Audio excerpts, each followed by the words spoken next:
Our first guest online, as we said, the bills were paid very, very quickly. Professor Ahmed Jazbhay from the Media Review Network, executive member. Professor, assalamu alaikum.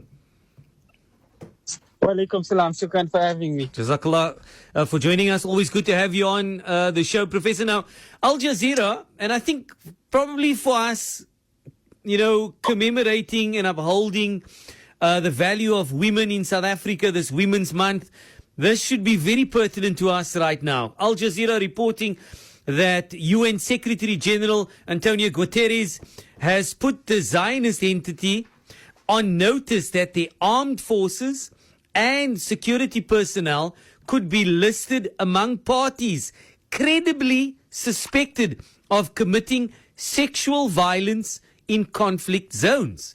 Are we talking enough about this, Professor? What the occupation forces are doing in Gaza and the occupied West Bank, particularly to Palestinian women and Palestinian girls?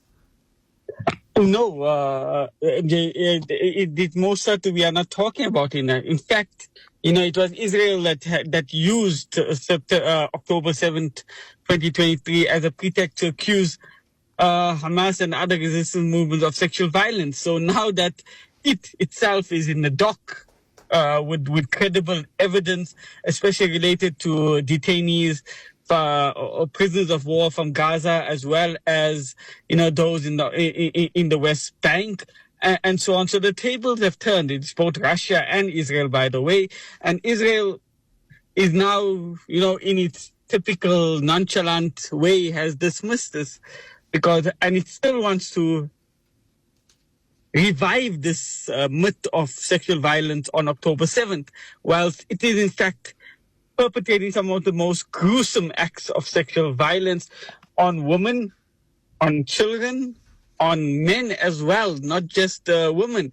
So, we are commemorating Women's Month in South Africa, and this should strike particularly hard amongst the pro-Israel lobby in South Africa.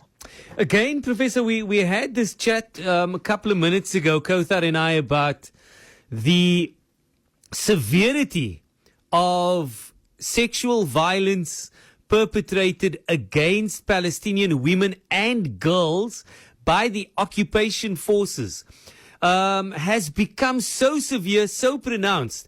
There is this absolute deafening silence from these so-called global feminist movements. Where are they? See, that's $1 million question. Palestine and Palestinians across the world seem to be an exception to human rights, human rights norms, sexual violence norms. Whenever the feminist movements talk about liberation of women and emancipation of women, Palestinian women and girls are excluded from this conversation, excluded from this understanding of it. Palestinians are an exception, as I always say, to the international human rights dispensation, an exception to international law, an exception to all global norms that, that are taken for granted. Even in the academic space, you talk about sexual violence, but no one wants to talk about sexual violence in Palestine. So Israel achieves some sort of, exception in itself because it's an exception to the rule. Every rule, whether it's human rights, whether international law, whether it's the laws of war, whether it's genocide and so on, do not apply to Israel because it has monopolized suffering. It has monopolized suffering from all angles, including that of sexual violence, even though its allegations of sexual violence on October 7th have been proven to be a myth. But now the Israelis, there are credible evidence against Israel, especially in the detention centers for detainees in Gaza. We've heard and seen videos of these things, and the most horrific of it. So the idea is to challenge the narrative, to say that the Israelis are complaining about sexual violence without any evidence, and that has been debunked as a myth. But here the United Nations is saying that there's credible evidence, verifiable evidence to accuse Israel, and it has put them on notice to say that perhaps next year it is going to be regarded as a predator nation, to be honest. So that essentially, Professor, becomes our wisdom and our tagline for Wednesday. Thank you for plugging us. You're saying challenge the narrative. That's what we will carry through this Word Wisdom Wellness Wednesday edition of PM Drive. And I think that rather came about organically. But in saying that, Professor, challenging the narrative, as we mentioned, deafening silence from global feminist movements, despite the fact that Palestinian women and girls are being physically, emotionally, psychologically, mentally, and sexually abused. Also from a financial perspective, because if we look at it, their basic rights, they're being denied those opportunities, humanitarian aid, complete blockade, etc., etc. That continues. We see also what is happening in the detention centers in the occupied West Bank. Same thing there.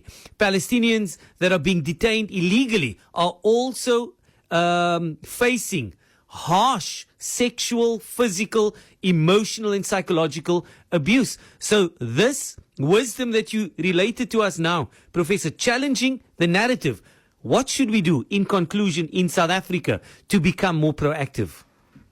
Very simply, we need to first understand the monster we're fighting. It's a very powerful monster in the sense that we've seen civil society organizations, not only academia, not only political space, civil society organization being subject to the power of the global Zionist lobby. And in order to that, it's to A, at the very least, to call out these double standards. And B, is to ensure that we ourselves are not funding many of the civil society organizations that treat Palestinian women and girls as exception to, the global norms of equality, gender equality, and so on.